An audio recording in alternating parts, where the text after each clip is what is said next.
SS में हमारा क्या होगा, यही डर लग रहा है आप लोगों को। पहले तो खुश हो जाओ, खुश रहा करो।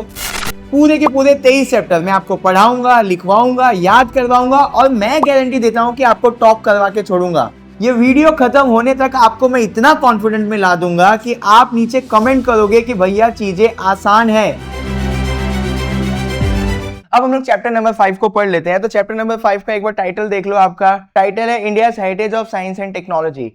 इस चैप्टर के अंदर आपको एशियन टेक्नोलॉजीज के बारे में बतानी है। देखो, जो भी मैं आपको चैप्टर्स बता रहा हूं उसके अंदर मैं आपको आईएमपी क्वेश्चन सॉल्व करवा रहा हूं, बहुत ज्यादा डिटेल में नहीं पढ़ा रहा हूं। मैं ये करना चाहता हूं कि आपके आंसर जो है वो आपको मिल जाए जल्दी से। आपको ये तकलीफ आती है कि क्या लिखें, वो सारी प्रॉब्लम मैं सॉल्व करके दे रहा हूं। अब थोड़ा यहां पे ध्यान दो। आपका टॉपिक क्या है? Metallurgy in Asian time. But board आपको किस तरीके से सवाल पूछ रही है? Made India extra ordinary progress in metallurgy in Asian time, explain. सवाल बहुत छोटा सा था बट बोर्ड ने इतना बड़ा करके पूछा, तो आपको यही सब ध्यान रखना है, वरना आप कितना भी पढ़ लो आपके मार्क्स नहीं आएंगे। Ancient India made a big progress in metal work, ये एक कॉमन लाइन है। देखना, मैं जितने भी चीजें पढ़ाऊंगा उसमें इस तरीके का एक कॉमन लाइन आएगा। आगे, a bronze dancing girl was found in the Indus Valley. आप लोगों को मैंने थर्ड चैप्टर में समझाया है कि इंदस वैली को मान लो एक जगह है, वहां पे हमको ब्रॉन्ज की एक लड़की की डांस करते हुए मूर्ति मिली। इससे ये पता चलता है कि हम लोग मेटल में कितने आगे थे। Many Buddha statue were found in Takshashila. Takshashila university के अंदर हमको बहुत सारे बुद्धा के स्टैचू देखने को मिले। In South India Chola king made many metal idols. South के अंदर जो चोला किंग्स थे, इन्होंने बहुत सारे मेटल्स के आइडल्स बनवाए थे। आगे मैं बताता हूं ये सब हम लोग क्यों पढ़ रहे हैं। The Nataraja statue is world famous in the Chennai museum. Chennai के म्यूजियम में नटराज की एक मूर्ति रखी हुई है, वो पूरी दुनिया में फेमस है। वो मूर्ति मेटल की है। Other metal art including God, goddess, birds, animals and lamp. देवता हो, देवी हो, चिड़िया हो, एनिमल्स हो, लैंप हो, ये सारी भी मेटल की चीजें हमको मिली है हमारे देश के अंदर।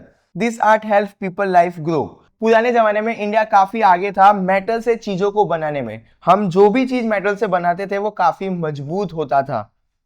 Metal work show India art and knowledge. इसी मेटल वर्क को देख के हम बोल सकते हैं कि इंडिया को काफी नॉलेज था मेटल्स के अंदर। Metals work show India art and knowledge. ये सारे मेटल वर्क को देख के हम बोल सकते हैं कि इंडिया के पास काफी नॉलेज था मेटल्स के अंदर। India's metal work was ahead of other country. पुराने जमाने में जो भी हम मेटल के ऊपर काम कर रहे थे, हम सारी दुनिया से काफी आगे थे। Metal statue are a symbol of culture. ये जो मेटल स्टैचूज हमको देखने को मिले, इससे पता चलता है कि हमारा कल्चर कितना आगे था और कितना डिफरेंट था। The modern world later use this metal skill. पूरी दुनिया को ऐसा मान के चलो कि हमने ही मेटल स्किल सिखाई है। सारी चीजें हम मेटल से बना रहे थे, दुनिया ने इसको देखा और उन्होंने भी अडॉप्ट कर लिया। Indians made tools and weapons from metals. प्राचीन समय से ही हमने मेटल का यूज करके वेपन्स और टूल्स बनाना शुरू कर दिया था। They smelted iron, copper, bronze and gold. यानी कि हम ये सारे मेटल का इस्तेमाल करके इक्विपमेंट, टूल्स और वेपन्स बनाते थे। Metal were use in temple, homes and art. हम लोग मेटल्स का यूज टेम्पल्स के अंदर भी कर रहे थे, घर बनाने में भी कर रहे थे, कोई भी आर्टिस्टिक चीज बनाना था उसके अंदर भी कर रहे थे। This show India skills and intelligency in metal.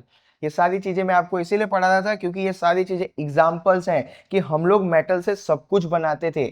आज के टाइम पे नहीं, आज से कई साल पुराने टाइम पे भी।